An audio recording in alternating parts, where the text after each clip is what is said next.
Whispers in Mylapore, the disappearance of Dr. Ananya Menon. Chennai, an ancient city brimming with culture, tradition, and modernity.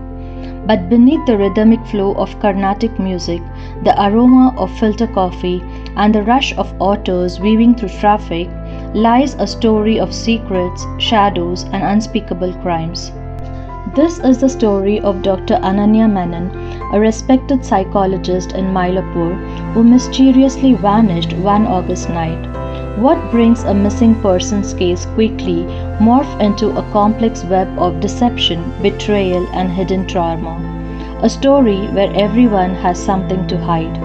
Detective Rajiv Raman, a former crime branch officer with a history of cracking impossible cases, is called back from retirement to solve one final mystery.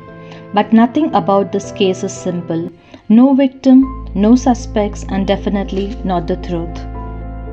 The last session. Dr. Ananya Menon wraps up a final therapy session of the day at her elegant clinic near Loose Church Road. Her patient, a young woman named Divya, leaves at 8:30 p.m. At 8:45 p.m., Ananya texts her driver, "Running late, we'll leave by 9, wait outside." At 9:10 p.m., the driver tries calling her but no response. At 9:30, he enters the building. Her office is locked from the inside. By morning, the police are called. When they break open the door, they find her handbag still on the table, a phone on the couch, a broken teacup on floor, but no signs of Dr. Ananya. A city that remembers. Detective Rajiv Raman, now 58, is called in as a special consultant.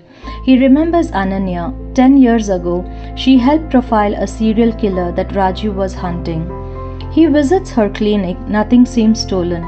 Her last known patient, Divya, says Ananya seemed distracted and disturbed that evening. She spoke about someone from the past resurfacing. There were no CCTV cameras inside, but outside, a bakery's camera catches a figure in black hoodie entering the building at 9:03 p.m.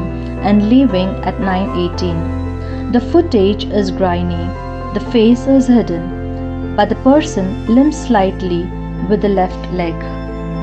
Secrets in the diary. Rajiv searches her home.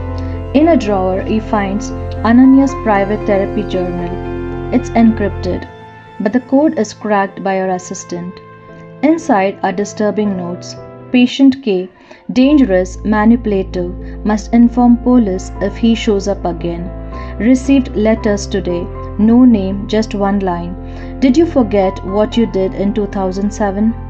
Rajiv is stunned. 2007? The year Ananya was involved in a mysterious accident at her college. One which resulted in the death of a student. Was someone back for revenge? The missing patient. Rajiv digs into patient K. After cross-referring her appointments and therapy notes, he identified a man named Karthik Raghavan, a 34 years old ex-convict with a record of domestic violence and stalking. But when police visited his listed address, they find the flat abandoned, with blood stains on the wall and a burnt Polaroid of Ananya. Was Karthik her kidnapper or just a red herring? Past sin, present lies. Rajiv dives into Ananya's college history. Back in 2007, there was an unofficial party at the ECR beach. A fellow student, Arjun Pillai, died after falling from a cliff. The official story, he was drunk, it was ruled an accident. But Rajiv interviews Ananya's old batchmates and learns Arjun and Ananya were dating. They had a violent argument the night he died. The case was closed quickly, possibly covered up. Someone clearly didn't forget. The voice message. Ananya's phone is forensically recovered. A deleted voice message is retrieved. It's faint, muffled, but chilling. You always thought you were smarter than anyone.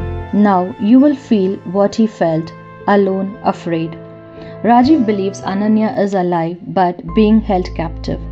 They geolocate the message origin, an abandoned psychiatric faculty in Tiruvanmiyur. When police raid the building, they find a mattress food wrappers, and a scarf with Ananya's initial, but no Ananya. Just a note on the wall, scrawled in charcoal. You buried the truth. I'll bury you with it. When police raid the building, they find a mattress, food wrappers, and a scarf with Ananya's initial, but no Ananya. Just a note on the wall, scrawled in charcoal. You buried the truth. I'll bury you with it. The twist. Rajiv reanalyzes the video footage. He slows it down frame by frame. The limping figure, there's something wrong with their hand posture. He realizes the figure is female. He pulls up old arrest records of Karthik. Shockingly, a woman appears in multiple visits. His sister, Kritika. Kritika was also in college with Ananya, and she was Arjun Pillai's cousin. It all clicks. Kritika blamed Ananya for Arjun's death. She befriended Karthik in therapy, twisted his mind, and used him as a pawn. When he outlived his usefulness, she killed him too. The confrontation. A city-wide manhunt is launched. Rajiv tracks Kritika to a rented farmhouse near Mahabalipuram. Inside, in a hidden cellar, they find Ananya, alive, weak but unharmed. Kritika is arrested while trying to flee via road to Andhra Pradesh. In custody, she says, I wanted her to feel the pain, the silence Arjun felt when she left him. She is diagnosed with borderline psychosis and remanded to judicial custody. The Mind's Prison. Dr. Ananya Menon returns to her clinic months later. She writes a memoir titled The Walls of Silence, a book about trauma, guilt, and survival. Rajiv Raman returns again, this time for good, but the case haunts him. He once said the most dangerous crime aren't the one with blood and knife. They are the ones done with silence, with time, and with memories that never die. And in Chennai, the streets whisper the truth, if you know how to listen. What do you think about this case? Do you believe justice was served, or do you think the punishment should have been harsher? Let us know in the comments below. If you enjoyed this story, don't forget to like, subscribe, and share for more chilling crime mysteries.